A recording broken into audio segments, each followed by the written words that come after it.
Star plus serial जादू तेरी नजर में गौरी ने जिस विश्वास को अब तक अपने परिवार और खासकर विहान के साथ साझा किया था, वह पूरी तरह टूट चुका है। वह गौरी जो कभी इस परिवार की सुरक्षा के लिए अपने प्राण देने को तैयार रहती थी, अब उसी परिवार के विनाश का कारण बन चुकी है। कामिनी की काली शक्तियों ने गौरी के मनमस्तिष्क को इस कदर जकड़ लिया है कि अब वह अपने सही और गलत के बीच फर्क नहीं कर पा रही। कामिनी की ताकतों ने न सिर्फ उसके हृदय को कठोर बना दिया है, बल्कि उसकी आत्मा पर भी अपना काबू जमा लिया है।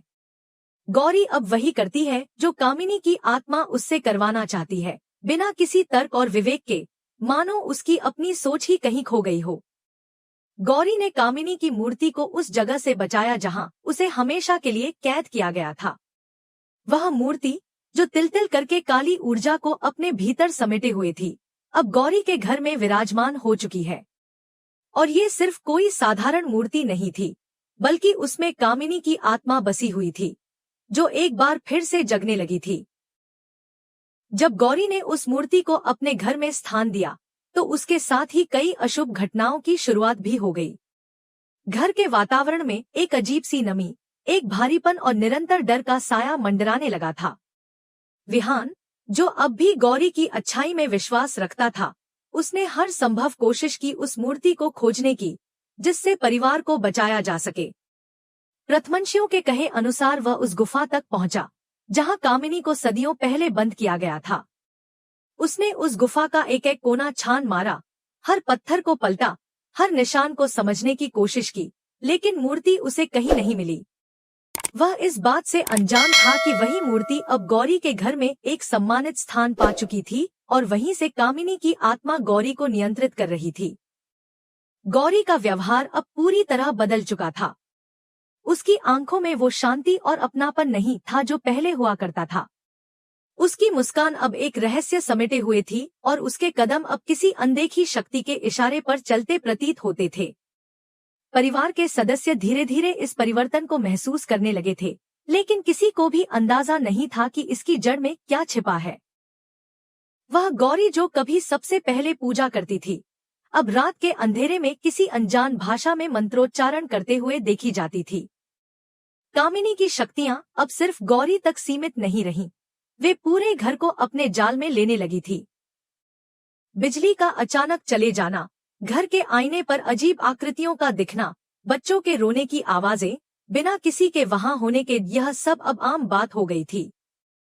लेकिन इन सब के बावजूद सबसे बड़ा खतरा खुद गौरी बन चुकी थी। वह जो कभी सबके लिए ढाल थी, अब एक अनदेखा भाला बन चुकी थी, जो कभी भी अपने ही परिवार को छलनी कर सकती थी। विहान के मन में अब भी कहीं एक उम्मीद की किरण थी कि गौरी को वापस लाया जा सकता है। उसने कामिनी के प्रभाव को तोड़ने के लिए पुराने ग्रंथों, मंत्रों और साधुओं की मदद लेने की कोशिश की, लेकिन उसे यही बताया गया कि अगर आत्मा ने एक बार किसी शरीर को पूरी तरह से कब्जे में ले लिया हो, तो उसे छुड़ाना आसान नहीं होता। मगर यह भी कहा गया कि जितना जटिल यह जादू है, उसका समाधान भी उतना ही सरल है, अगर सही समय पर सही कर्म किया जाए। अब प्रश्न यह था कि वह सरल समाधान क्या है और क्या विहान उसे खोज पाएगा। क्या गौरी को फिर से वही पुरानी, प्रेममयी और सहृदय गौरी बनाया जा सकेगा, या फिर कामिनी की आत्मा उसे पूरी तरह निगल जाएगी और एक बार फिर कोई निर्दोष आत्मा अंधेरे की गहराइयों में हमेशा के लिए खो जाएगी। गौरी के भीतर अब एक संघर्ष चल रहा था, एक और उसकी आत्मा जो अब भी कहीं न कहीं परिवार के प्रति अपनी सच्चाई और प्रेम को महसूस कर रही थी, और दूसरी ओर कामिनी की आत्मा जो हर पल उसे और अधिक काले जादू की ओर खींच रही थी। कभी कभी उसकी आंखों में एक क्षण को पश्चाताप की झलक दिखती, लेकिन अगले ही पल वह फिर से कठोर और ठंडी हो जाती। कामिनी ने गौरी के माध्यम से एक बड़ा अनुष्ठान शुरू किया था, जिसके पूर्ण होने पर उसकी आत्मा पूरी तरह पृथ्वी पर लौट आती। यह अनुष्ठान 7 रातों तक चलने वाला था और अब तक 3 रातें बीत चुकी थी। यदि यह अनुष्ठान पूरा हो गया तो कामिनी को रोकना असंभव हो जाएगा और वह अपने साथ अकल्पनीय विनाश लेकर आएगी। अब परिवार की रक्षा सिर्फ एक व्यक्ति कर सकता था, विहान। उसके पास न तो कोई तंत्र था, न ही कोई शक्ति, सिर्फ उसका विश्वास, उसका प्रेम और वह पुरानी गौरी की स्मृति जो आज भी उसके दिल में जिंदा थी। क्या वह अकेले इन सब का सामना कर पाएगा, या फिर वह भी कामिनी की ताकत के सामने हार मान लेगा? इस अंधेरे और रहस्यमयी संघर्ष की शुरुआत हो चुकी थी। एक औरत जो देवी थी, अब राक्षसी बन चुकी थी, और अब यह तय होना बाकी था कि क्या उसका प्रेम उसे वापस लौटा सकेगा या फिर अंधकार उसे हमेशा के लिए निगल जाएगा। विहान की आंखों में अब भी वह दृश्य ताजा था, जब गौरी ने उसे प्यार से अपने हाथों से वह पुराना जूता थमाया था, जिसके साथ न जाने कितनी यादें जुड़ी थी।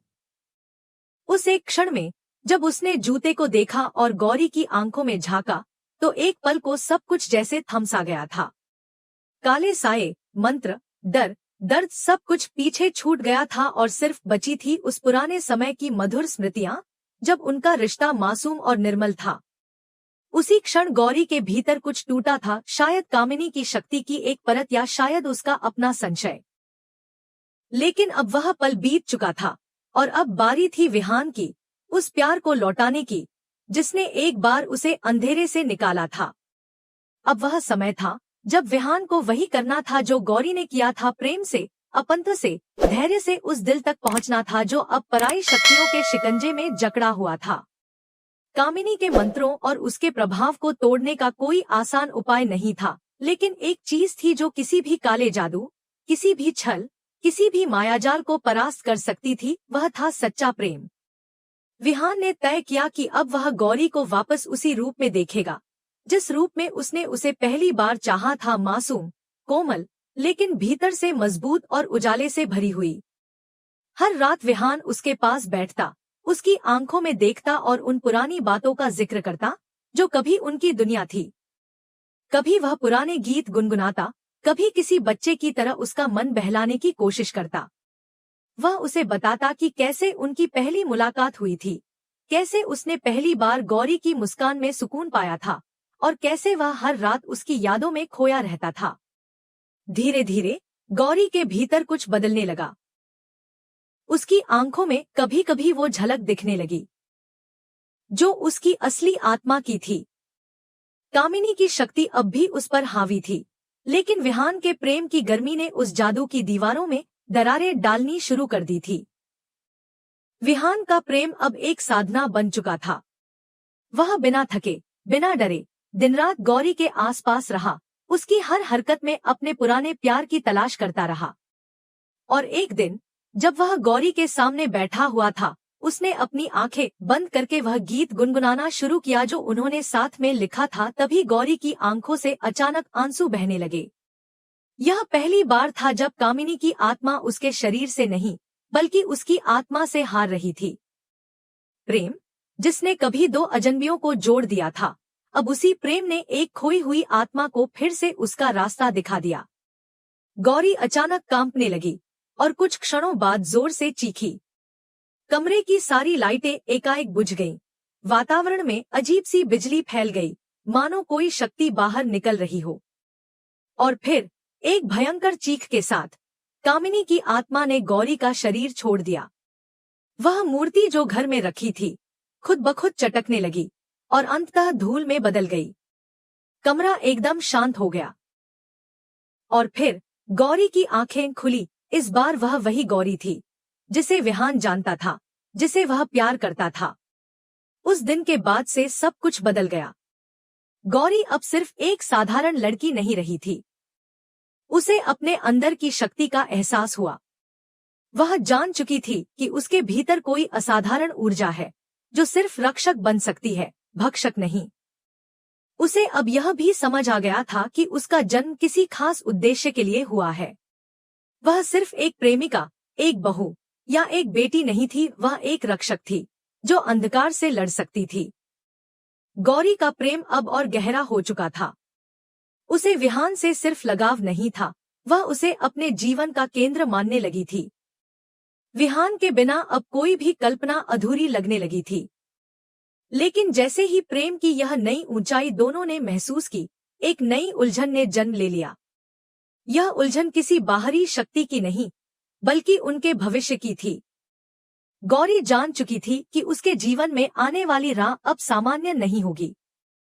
उसे अब कामिनी जैसी कई शक्तियों का सामना करना होगा।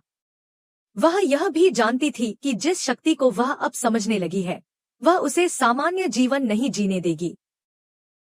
लेकिन क्या वह विहान को इस अनिश्चितता में बांध सकती है? क्या वह अपने प्यार को ऐसे जीवन में ले जा सकती है जहां हर मोड़ पर मृत्यु, भय और युद्ध हो? विहान ने जब उसके मन की दुविधा पड़ी तो उसने उसे कसकर गले लगा लिया और कहा, मुझे फर्क नहीं पड़ता कि तुम्हारा रास्ता कितना कठिन है, मैं तुम्हारे साथ हर मोड़ पर रहूंगा। लेकिन गौरी का दिल अब भी बेचैन था। उसने महसूस किया कि प्रेम जितना सुंदर है, उतना ही यह अपने साथ जिम्मेदारियां भी लाता है। और अब वह एक ऐसे मोड़ पर थी जहां उसे तय करना था कि वह अपने प्रेम को अपने मिशन के साथ कैसे जोड़ पाएगी। यहीं से कहानी एक नई दिशा लेने वाली थी। एक ओर था प्रेम का मधुर संगीत, तो दूसरी ओर था शक्ति और जिम्मेदारियों का शोर। और इसी द्वंद्व के बीच आने वाला था एक ऐसा मोड़ जो तय करेगा कि गौरी और विहान का रिश्ता अगले पड़ाव पर कैसे पहुंचेगा। क्या वह दोनों इस नई स्थिति में भी साथ रह पाएंगे? क्या गौरी अपने प्रेम को बचा पाएगी या अपने कर्तव्य के लिए उसे खो देगी? यही वह दुविधा है जिसका उत्तर छिपा है आने वाले भाग में।